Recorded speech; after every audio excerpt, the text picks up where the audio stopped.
there's three holy holidays all in a row. Today, Father's Day. Tomorrow is Juneteenth. And Wednesday is the Summer Solstice. Okay, so we have a whole slew. And here's a question for you. Perhaps, is there anything, and I had to ask myself, anything that they have in common? So just kind of being open to that. And what came to me was that all three of those holy holidays actually assist in bringing forth greater life. Father's Day brings forth life because we all had a father. We may not have had a dad, but, there's a difference between father. But we all had a father, and maybe father figures as well. Then Juneteenth, I'm going to be speaking about that briefly, and also the summer solstice. So today's talk title is Living as a Spiritual Warrior. So there is going to be a thread that you may or may not be able to connect, but it's the thread of living as a spiritual warrior and how that applies to each of these holy holidays. Now, just FYI, my dad made his passing on the winter solstice, December 21st, 2019. I reflect on that, and I'm like, well, he knew well enough to release before 2020 COVID, right? Because he was in an assisted living facility. Now, today I am wearing his gold chain. I have his gold watch. I also have Mom's watch, so they're watching me. Better do good, right? And one other piece, well, I'll share that when I get to that part. So how many of you actually know when and where and how Father's Day came to be? How many of you got your history? I kind of figured we might not have any hands for that one. So before I share that, I have a little story about Ryan. The brother, my 16-year-old brother Ryan was late out with his friends, and he realized he forgot to get a Father's Day card. Uh-oh. So he goes to the store late at night, and there are 2 cards over in that picked over rack. And so he gets a card, he signs it, and he gives it to his father, and it says, "You've been like a father to me." And upon opening, the dad looked at this really puzzled, and Ryan explained, well, it was either that or the card that said, "Now I'm a father too." 16-year-old. Well, that's funny. So, as you know, June, the third Sunday in June, is always when Father's Day is celebrated. Now, the first one was celebrated in 1910 in Spokane, Washington. It started when Sonora Dodd, her mother had passed, and that was when Sonora was a child. So the father took over raising 6 children from age 3 to 16 when his wife passed. Took on a lot. Well, Mrs. Dodd thought that there should be a special day to honor fathers. I mean, there was one for honoring mothers. So it was in 1910 she spoke to the Spokane Ministerial Alliance and asked them if they could have a Father's Day. And she wanted it to be on June 5th, the first Sunday of the month, because that was her father's birthday. However, the ministers couldn't get their sermons and talks together quick enough, so it actually happened on June 19th, 1910. That was when the first Father's Day was celebrated. So the local newspapers publicized it, and of course now there was gifts appropriate for dads and fathers.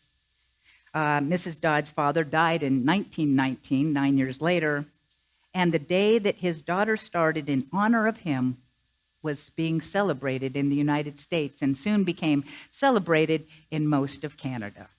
So now you have your trivia history for today, and go ask, and now you can impress other people by telling them that, right?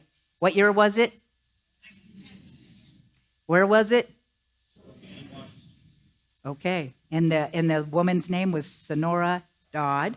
Okay, very good. You're good. Check. So I have this piece that I find very touching for Father's Day, and it is called Today is for the Fathers. Author is unknown. Today is for the fathers. It is for the grandfathers, uncles, brothers, friends, and sons. For the most important man in anyone's life, the one who gave us life. Here's to you. The dads who play endless games of go fish with their kids and always let them win.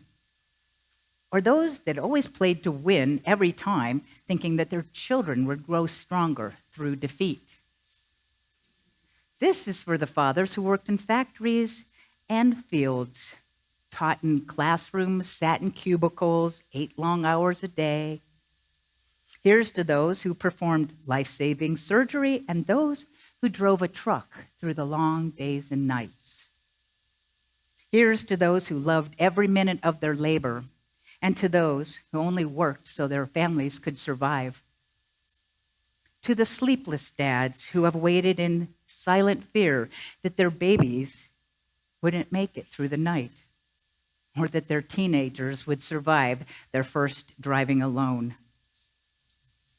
Those who lost children and those who found them in different ways. Here's to tears not shed or hugs not given for a fear of appearing weak. Here's to dads who built with hammer and saw, and those who wouldn't know how. The fathers who were afraid of spiders, and yet could slay the great dragon of fear for their little ones. The fathers who tried, and those who didn't.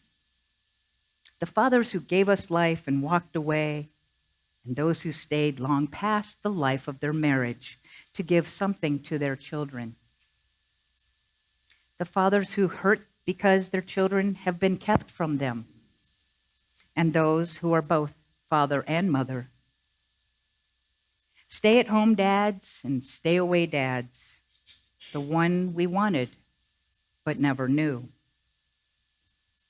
The helpless, hurting father and the brave, strong one. And for all the ways of fatherhood, here's to you. Did perhaps one of those lines did you relate to? It covers a very big gambit of fathers and how they may or may not have been in our lives.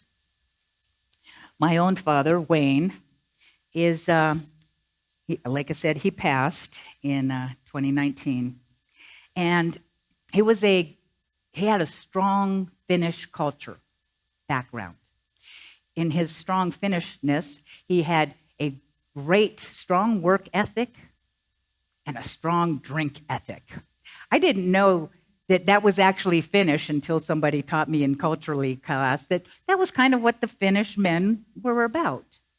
So I grew up with my dad, and he began in his work. Part of it was he was driving a Archway cookie truck and then a Dandy potato chip truck. And I was probably about 8 years old, maybe 9, and I would go with him on his routes out in rural Ashtabula County. And because potato chips are very light, so I could pick up boxes and I could, rotate them on the shelves. I actually have here it's a keychain, but it's also measuring, and it says on it, Dandy chips and pretzels, candy and novelties, and a phone number. This was my dad's, and because I got to work with him with that. So my dad graduated from that. My grandfather had a grocery store in Geneva, Ohio, and my dad had the understanding that people are always going to need food, right? So grocery business was in his background from the grandfather. So we purchased in the 1970s a plot of land and built from the ground up this grocery store, Luoma's Value King. And it was one of a kind on some levels. It was the first bakery and deli, curbside service. So my dad was very much an entrepreneur. I don't even think he graduated high school, but he had this drive. And so I started working with him at age 14, cashier. age 18, I became the deli manager by a set of circumstances. So my relationship with my dad was kind of like a business related. I related well with my dad in business. He later became an auctioneer, and I worked with him there. We didn't really have a personal relationship because that kind of wasn't his personality. I mean, he'd get more personal after he had a couple drinks. He got, a little more happy and verbal. So that was the relationship with my dad, Wayne. And I love Dad. I love my father. And he taught me a lot, and I am grateful for him for a lot of things. But there was some things missing. And so when I was in college at age 33, I was in a group counseling, co-counseling class on how to do such, and then we have debriefing afterwards. Well, there was this teacher who was teaching this, who would come in and we'd debrief, and then afterwards, he'd come up and give you a hug. But he just didn't give you a hug. He stopped and looked you in the eye and then gave a hug. And one day he gave me a little peck on the cheek, and I cried the entire weekend. And I didn't know what that was for, and what it was tapping into something that had been missing in my life that I didn't even know was missing. It was that kind father who knew how to have this relationship. So after this class finished, I did some work with Daddy Stewart. He got the nickname Daddy Stewart. I learned how to be a good daddy to my inner children from him. The one time he said, he was trying to get me to get into my anger. Anybody want to avoid anger? The expression of, right? Well, he's trying to get me to do my anger. And I'm kind of not into that. And he looks at me and he says, I just feel like holding you like a little baby. And over my dead body, I'm not going to be that vulnerable. And then he says these words, I'm willing to pick up my end of the stick. I was like, if I had a stick, I'd hit you. But he presented the challenge. He was willing to do his part. Was I willing to do mine? Okay, fine. So he moved over onto the couch. I sat on the couch, put my head on his chest. He put his arm around me, and I dissolved into tears, bucket of tears, right? Hadn't had that kind of affection from my own father and such. So I continued working with Stuart. We had play days. He read me a kid's story, and I cried through it. It was things that I never really had, and I learned how to be, again, a good daddy to my own self, because I've learned that's good to reparent your oneself. And we're still friends today. I got to see him actually last year. So I did my grief for my dad, my anger, which was always the cover for the hurt and the sadness and the grief. And then one day, the light bulb, you get finished, you get tired of doing your anger and you're sad. I had this revelation. My dad never had a Daddy Stewart. It just broke my heart open. It was compassion. My dad couldn't give me something that he didn't ever have himself. So my resentment, my anger, my hurt, that went away. And it was just compassion for this man who was doing what he knew as his love. His love, his way of showing love was to provide for the family, work hard. He also raged at times. And that rage, we walked around in tiptoes. Another revelation. I realized one day, that's how my dad shows love. He would feel helpless.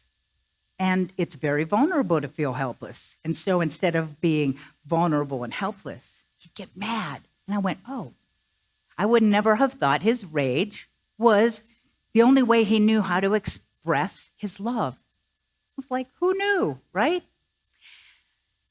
So, anyone else ever done parent work and forgiveness and such? Yeah, you learn things, and hopefully you grow, because I didn't want to continue being the little girl that only felt that. I wanted to learn more. There is a movie. How many of you know the movie Smoke Signals that came out in 1998? Anyone? It's a great, great story. It's about an indigenous family on the reservation, and Victor is estranged from his father who lived in Phoenix and really didn't like his father because he had been abusive, alcoholic, and didn't really want anything to do with his father, very angry and hurt. So the story goes, and there's a lot to the story, but they travel, him and Thomas, his friend, and again, I can't tell this story, but they travel to Phoenix, and they're going through the stages of different things, and they learn some things about Father Arnold. And at the very end, there is this dialogue from Smoke Signals. It's Thomas Builds the Fire, his name, the end monologue. And it really touches my heart. It's called Forgiving Our Fathers. How do we forgive our fathers? Maybe in a dream. He's in your power. You twist his arm. But you're not sure it was he who stole your money. You feel calmer, and you decide to let him go free. Or he's the one, as in a dream of mine, I must pull from the water, but I never knew it or wouldn't have done it until I saw the street theater play so close up. I was moved to actions I'd never taken before. Do we forgive our fathers for leaving us too often or forever when we were little? Maybe for scaring us with unexpected rage, or making us nervous because there never seemed to be any rage at all. Do we forgive our fathers for marrying or not marrying our mothers? For divorcing or not divorcing our mothers? And shall we forgive them for their excesses of warmth or coldness? Shall we forgive them for pushing or leaning, for shutting doors, for speaking only through layers of cloth, or never speaking, or never being silent? Do we forgive our fathers in our age, or in theirs, or in their deaths? Saying it to them, or not saying it? If we forgive our fathers, what is left? What is left if we forgive our fathers?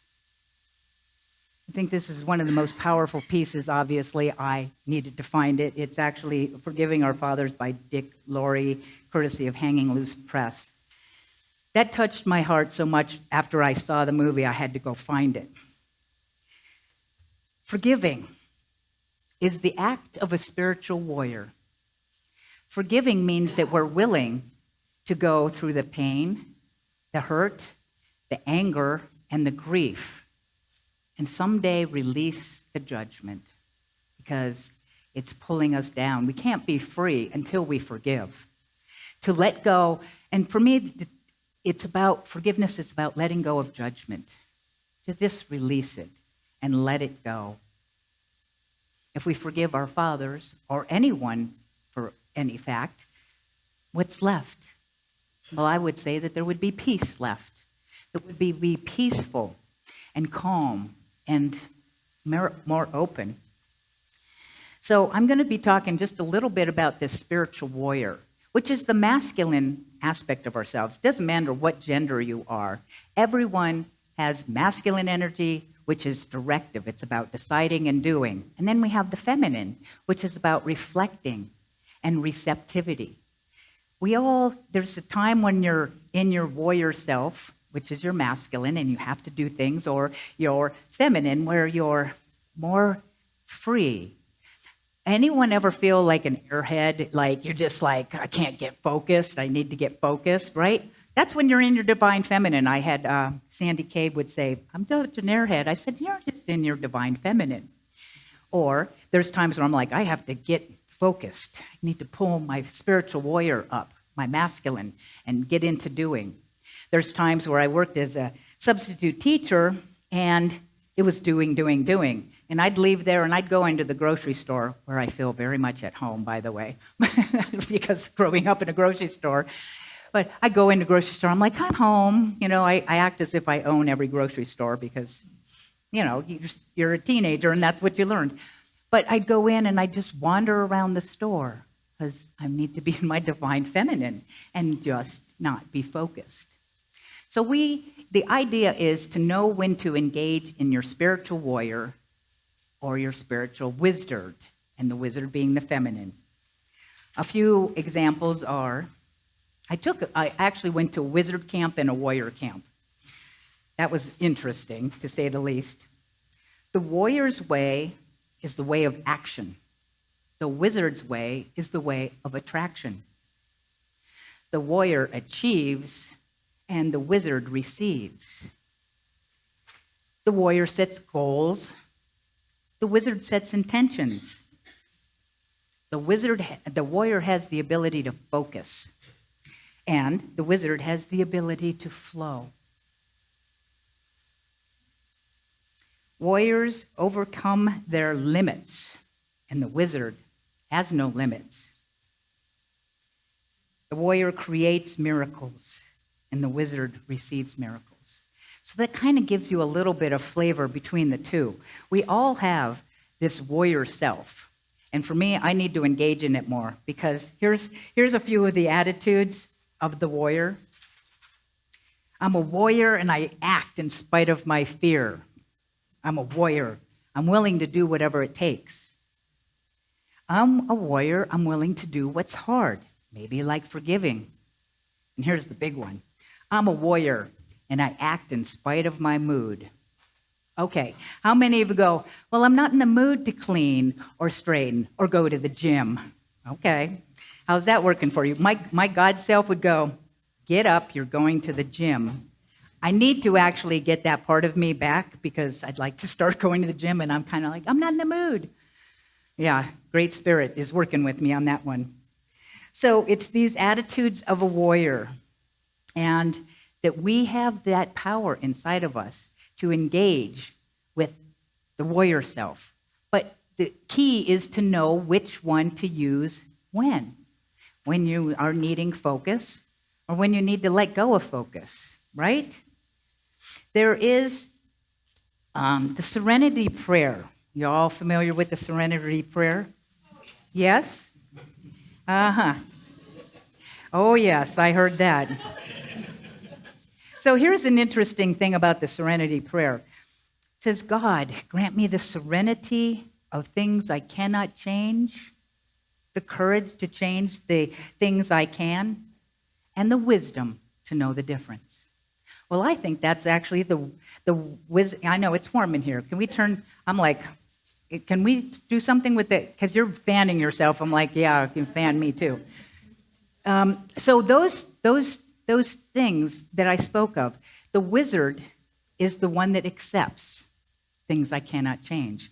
The warrior is the one that has the courage to take action and change things, and you need the wisdom. So you have the 3 W's. You have the wizard, you have the warrior, and you have wisdom. And to know which one I need to engage in. It's really a powerful thing to understand that you have masculine, feminine, wizard, and warrior energies inside of us. So, engaging in the warrior is to be willing to do the forgiveness. And I'm going to talk now about Juneteenth. And it's all about free. My word for you today, you know I have to give you an acronym, right? So free. To be free to have a greater life, number 1, forgive. Now we're going to look at Juneteenth. How many of you are aware of what Juneteenth is about? Oh, okay. We got some more hands. That's great. A few more hands about that than Father's Day. So, and I want to thank Emily. Emily's in the house. My military, civilian, equity, equality, justice, diversity. So she sent me something. I was like, I love how Spirit gives me things. I don't have to go working very hard. Juneteenth is actually America's newest holiday, and it's observed always on June 19th to mark the official end of slavery in the United States. The day has been celebrated by Black Americans as a symbol of their emancipation. But the story behind the holiday and how Juneteenth got its meaning starts more than 150 years ago in Galveston, Texas. President Abraham Lincoln issued the Emancipation Proclamation on January 1st, 1863, as the nation had entered into the Civil War, the third year. This proclamation declared that the 3 million slaves living in the Confederate States were free. But for those that were isolated from the Union armies, life continued as if the Emancipation Proclamation did not exist. This was the case in Texas, where thousands of slaves were unaware of their declared freedom. It happened to be on June 19th, 2 years later, in 1865, that the Major General Gordon Granger and the Union Army troops marched to Galveston, Texas, to enforce the Emancipation Proclamation. They freed over 250,000 Black Americans that were the last enslaved people in Texas. Opal Lee, also known as the grandmother of Juneteenth. I love stories. This played a large part in making Juneteenth a federal holiday. Lee campaigned for decades to make Juneteenth a national holiday. At the age of 89, she conducted a symbolic walk from Fort Worth, from which she departed in September 2016 to Washington, D.C., where she arrived in January 2017. She's 89. She's walking from Fort Worth to D.C. over 4 months. It was in June of 2021, at the age of 94, Lee's efforts succeeded in making Juneteenth a federal holiday, and the holiday was passed by Congress and signed into law by President Joe Biden. Thank you, Joe, for Pete's sakes. I mean, this is a very important. She was also an honored guest at the bill signing, which is really cool. Now, the thing is that despite this emancipation, African American communities continue, as we mostly know, face innumerable hardships due to the history of enslavement, legalized segregation, and inequitable access to opportunities. So what I look at is that this is a time for us individually to recommit to standing up for all beings. And the two ways that you can recommit your life, or commit your life if you haven't even done that part, is to do two things that we have here at Unity. One of them is we have an anti-racist Zoom meeting, and ours is happening this coming Thursday at 6 o'clock. And we also have a book in our bookstore and also online at our Unity bookstore, which is called Do the Work. It's an activity fun book. Anybody like to have fun? Yep. Okay, a few of you. All right. It's a book that you can educate. It's about anti-racist, and you learn things. You just pick one exercise and you do it. So to be recommitting to the idea of equity, of freedom for all beings, because this war, civil war, is not over, and I have to do my part. If I'm not doing my part, I'm actually adding to the problem in what I have learned for myself. So we started this class and this group a year ago. So you're invited to join. So now we're going to move quickly into, trying to do 3 different celebrations. So you got the F for forgive, R for recommit or commit to recognizing the divine in all and equity. We've got the Summer Solstice, and that's about the longest day of the year, as you may know. It's about honoring the light. And it's part of the cycle.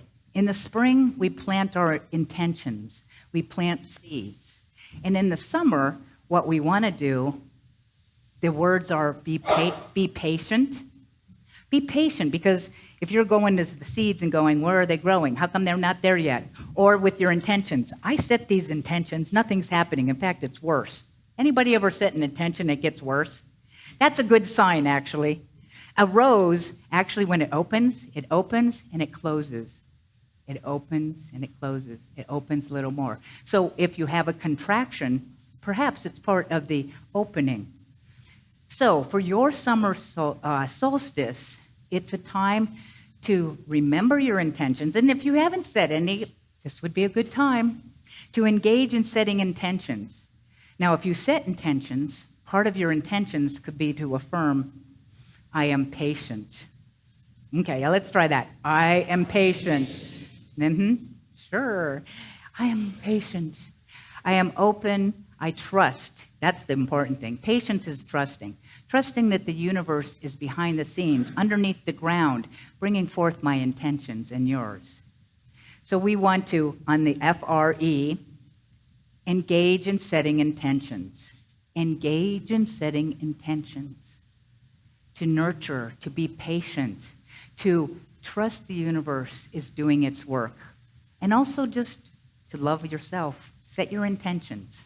And the last E, and on the solstice, it's really important it's always important to express gratitude. So the last E is to express gratitude. It says, expressing gratitude is a good thing to do on any day, but especially on a solstice. Write your gratitude statements. Write your intention statements and your gratitude statements on the solstice Wednesday. For everything you possess and everything you want to come your way. Part of the manifestation process, as you may know, is to actually feel gratitude for what we want before we get it. When you thank the universe for something that hasn't arrived yet, it's like the universe goes, they're thanking me for something I haven't even brought forth. It kind of speeds it up, perhaps, because we're thanking the universe. We trust.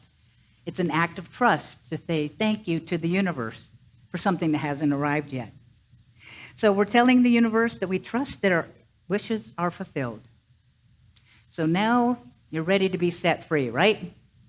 Right. I know some of you are sleeping. Wake up.